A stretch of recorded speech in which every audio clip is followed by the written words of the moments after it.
Kami, putra dan putri Indonesia, mengaku bertumpah darah yang satu, tanah air Indonesia.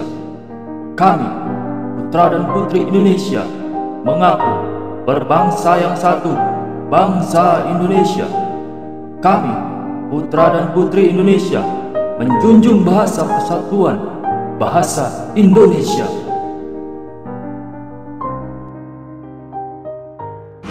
Bismillahirrahmanirrahim. Assalamualaikum warahmatullahi wabarakatuh. Jumpa lagi di channel Kafma Corp, channel keluarga pilihan kita semua. Kaulah pahlawanku tercinta, berkorban harta, tenaga dan jiwa. Kaulah pahlawanku tercinta, surgalah tempat terbaikmu di sana. Ya, sahabat Kafma Corp, kali ini saya sedang berada di Museum Sumpah Pemuda. Kita telusuri yuk sejarah Sumpah Pemuda itu seperti apa sih. Yuk kita langsung capcus. Nah, sebelum masuk kita harus ke tempat administrasi dulu nih, ke loket. Assalamualaikum Pak, dengan Pak siapa Pak? Assalamualaikum warahmatullahi wabarakatuh. Saya Gatot. Pak Gatot nih sebagai apa di sini? Saya sebagai petugas keamanan di Museum Sumpah Pemuda. Siap. Nah Pak, kalau ke Museum Sumpah Pemuda ini persyaratannya apa aja nih supaya bisa masuk? Ini kan lagi COVID nih ya Mas ya. Jadi tetap mengikuti standar kesehatan aja. Masker, cuci tangan, terus satu lagi apa ya? Hand sanitizer. Hand sanitizer. Di sini udah lengkap semua ya. Nah untuk masuk ada biaya tiketnya nggak Pak? Ada. Biaya masuknya kalau perorangan dewasa Rp2.000. Nah, 2.000 langsung dapat ilmu banyak nih Pak ya, 2.000. Terus dapat apa lagi Pak? Dapat komik juga. Wah, dapat komik nih. Siap, dapat komik ya Pak ya? Iya. Wah, siap. Kalau gitu saya isi buku tamu dulu dong ya? Boleh. Ya. Nah, kita harus isi buku tamu, setelah itu langsung masuk ke dalam. Pak Gatot, makasih ya. Iya, sama-sama. Ya, masuk dulu. Mari. Ya, kita ikuti terus perjalanan kita hari ini. Siap. Ya, sahabat Kafma Corp, kali ini kita mengunjungi Museum Sumpah Pemuda. Museum Sumpah Pemuda adalah sebuah museum sejarah perjuangan kemerdekaan Republik Indonesia yang berada di Jalan Keramat Raya nomor 106, Jakarta Pusat, dan dikelola oleh Kementerian Pendidikan dan Kebudayaan Republik Indonesia. Di rumah inilah Ikrar Sumpah Pemuda dilakukan, dan di rumah ini jugalah pertama kali diperdengarkan lagu Indonesia Raya yang dibawakan apik oleh Wage Rudolf Supratman dengan biolanya yang khas itu. Sahabat Kafma Corp, sebelumnya saya akan menginformasikan terlebih dahulu apa sih Sumpah Pemuda itu. Sumpah Pemuda adalah satu tonggak utama dalam sejarah pergerakan kemerdekaan Indonesia. Ikrar ini dianggap sebagai kristalisasi semangat untuk menegaskan cita-cita berdirinya negara Indonesia.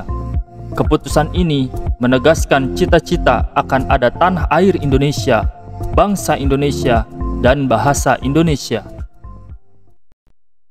Dihimpun dari berbagai sumber, Sumpah Pemuda lahir dalam sebuah pertemuan yang disebut sebagai Kongres Pemuda Kedua pada tanggal 28 Oktober 1928. Meski begitu, ternyata 2 tahun sebelumnya telah dibuat pula Kongres Pemuda pertama yang dilaksanakan pada tanggal 30 April hingga Mei 1926.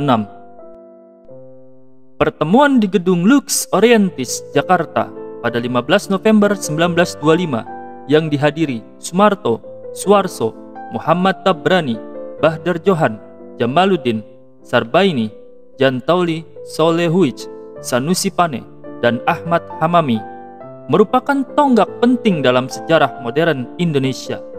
Para peserta pertemuan sepakat untuk mengadakan kerapatan besar pemuda yang dikenal sebagai Kongres Pemuda Pertama. Muhammad Tabrani, Ketua Jong Java, dipilih sebagai Ketua Kongres dan Jamaluddin sebagai Sekretaris. Kongres bertujuan menggugah semangat kerjasama antara organisasi pemuda di Indonesia. Topik penting yang dibicarakan dalam Kongres adalah tentang gagasan Persatuan Indonesia yang diyakini bisa terwujud karena pengalaman historis bersama rakyat Indonesia selama masa penjajahan. Selain itu, dibahas tentang kedudukan strategis wanita bagi hari depan bangsa Indonesia dan mencari bahasa persatuan yang mengarah kepada bahasa Melayu. Namun sayang, pada Kongres Pemuda yang pertama tidak mencapai kesepakatan bersama karena masing-masing daerah menginginkan bahasa daerahnya menjadi bahasa persatuan. Lantaran belum adanya rasa persatuan yang kuat dan masih banyaknya perbedaan pandangan, Kongres Pemuda pertama ini tidak membuahkan hasil. Oleh sebab itu, tercetuslah Kongres lanjutan yang dinamai Kongres Pemuda kedua.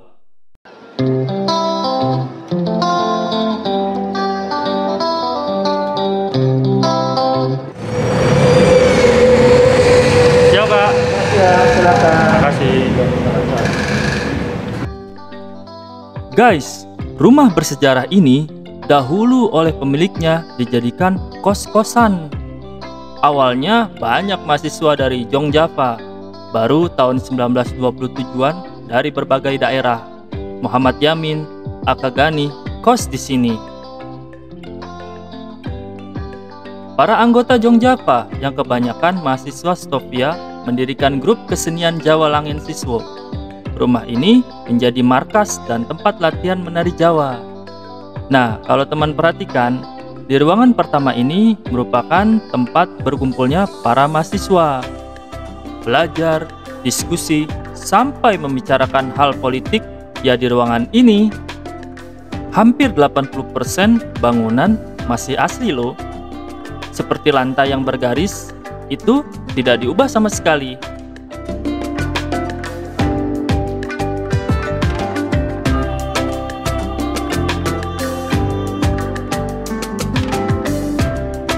Sahabat Kafmakorp, selanjutnya kita memasuki ruangan yang berisi bendera organisasi pemuda kala itu. Ada Jong Java, Jong Sumatranenbon, Jong Bataksbon, Jong Islamitenbon, Pemuda Indonesia, Jong Selebes, Jong Ambon, Pemuda Kaum Betawi. Sahabat Kafmakorp, sambil saya jelaskan ya, susunan panitia Kongres Pemuda kedua. Siapa sajakah mereka? Ketua Sugondo Joyo Puspito dari P3I. Wakil Ketua RM Joko Marsait dari Jong Japa. Sekretaris Muhammad Yamin, Jong Sumatranen Bon. Bendahara Amir Sarifudin dari Jong Bataksbon. Pembantu pertama Johan Muhammad Caya, Jong Islamitenbon. Pembantu kedua RKC Sungkana, Pemuda Indonesia. Pembantu ketiga RCL Senduk, Jong Selebes. Pembantu keempat Johannes Leimena, Jong Ambon. Pembantu kelima Rohyani Suud, Pemuda Kaum Betawi. Nah, pahlawan Betawi bukan hanya Muhammad Husni Tamrin loh, tapi ada juga Rohyani Suud. Lain waktu kita bahas ya.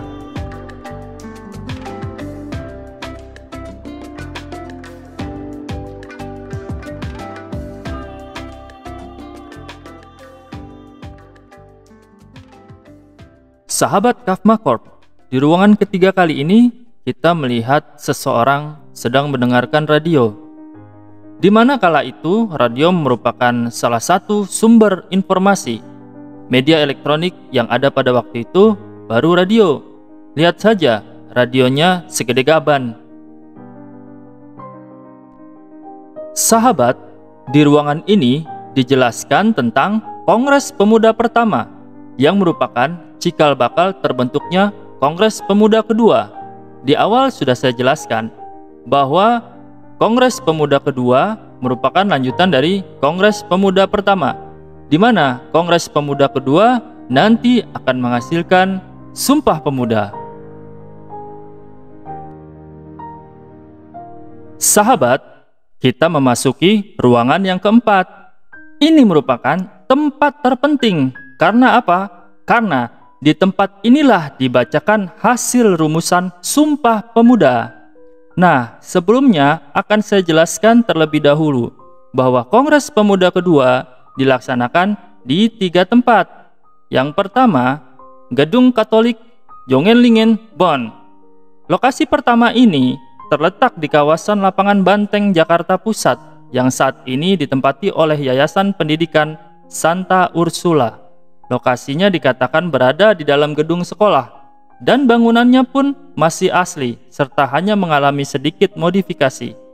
Rapat pertama yang dilaksanakan pada 27 Oktober 1928 ini dipimpin oleh Sugondo dan berisikan paparan oleh Muhammad Yamin yang membahas 5 faktor yang bisa memperkuat persatuan Indonesia, yaitu sejarah, bahasa, hukum adat, pendidikan, dan kemauan. Kemudian, di tempat yang kedua, Gedung Ostjava Bioskop. Keesokan harinya, pada hari Minggu 28 Oktober 1928, rapat dilanjutkan di Gedung Ostjava Bioskop. Sayangnya, gedung ini sudah tidak ada lagi. Dulu, letak gedung ini berada di Jalan Merdeka Utara dan tidak jauh dari Mahkamah Agung dan Istana Negara. Pada rapat kedua yang diisi oleh 2 pembicara, yaitu Purnomo Wulan dan Sarmidi Mangun Sarkoro ini, para pemuda membahas tentang pendidikan. Kedua pembicara rapat sepakat bahwa setiap anak dan pemuda Indonesia harus mendapatkan pendidikan kebangsaan, dididik secara demokratis serta seimbang antara pendidikan, sekolah, dan di rumah. Nah, di tempat yang ketiga merupakan Gedung Indonesis Huis Kramat, Museum Sumpah Pemuda. Lokasi ketiga ini dikenal dengan Museum Sumpah Pemuda dan terletak di Jalan Kramat Raya 106, Jakarta Pusat, menjadi saksi dari pembacaan hasil rumusan Sumpah Pemuda. Pada sesi rapat terakhir pada tanggal 28 Oktober 1928 ini, pemuda membicarakan mengenai pentingnya nasionalisme dan demokrasi. Selain itu, gerakan kepanduan juga dinyatakan perlu ditanamkan kepada anak-anak sejak dini agar mereka memiliki sikap disiplin dan mandiri. Di tempat inilah para pemuda dari berbagai organisasi pergerakan, bahkan yang bersifat kedaerahan, kembali berkumpul mencetuskan naskah Sumpah Pemuda. Di antaranya adalah Jong Java, Jong Ambon, Jong Sumatera Nenbon, Sekarukun, Jong Islami Tenbon, Jong Bataksbon, Jong Salebes, Pemuda Kaum Betawi, dan PPPI. Ya, sahabat Kafma Corp, pas Kafma Corp lagi liputan, nah ada teman-teman kita nih yang ngisi nari di sini untuk acara Sumpah Pemuda. Yaudah, yuk kita langsung aja tanya-tanya. Halo, dengan siapa ini? Akila, Kalisya. Akila dan Akisha lagi ngapain di sini? Mau nari, ya isi acara buat Sumpah Pemuda nanti. Oh, isi acara buat Sumpah Pemuda ya. Nah, aku mau nanya nih, menurut Akila dan Kalisha, apa sih Sumpah Pemuda itu? Sumpah Pemuda itu momen buat mempersatukan Indonesia gitu, kayak dari Sabang sampai Merauke pemuda-pemudinya disatuin gitu. Oh ya betul. Jadi dulu kan kita berbeda-beda ya dari apa namanya bahasa, terus budaya, Suku juga. suku, betul banget. Wah, kalian ternyata pinter-pinter nih ya. kelas berapa sih Akila? Aku kelas 10. Kelas 10 Kelas ini. 10 juga. Nah, kalian dari sanggar mana ini? Saudara Indonesia. Ini udah isi di mana aja? Banyak. Banyak ya. Udah sampai ini luar negeri belum? Sudah. Sudah. Wah, luar biasa ini. Ya. Oke, pesan-pesan buat pemuda nih apa nih di hari Sumpah Pemuda ini? Ya, terus ngembangin kebudayaan Indonesia. Jangan sampai ya habis Kebudayaannya punah ya. Siap. Oke. Terima kasih Akila dan Kalisa ya. Sampai ketemu lagi ya. Oke, dadah. Terima kasih. Iya, Kafma Corp, kita berada di penghujung acara. Namun, sebelum liputan ini berakhir, saya akan menunjukkan terlebih dahulu replika biola yang digunakan oleh W.R. Supratman pada saat membawakan lagu Indonesia Raya di Kongres Pemuda kedua. Ini dia.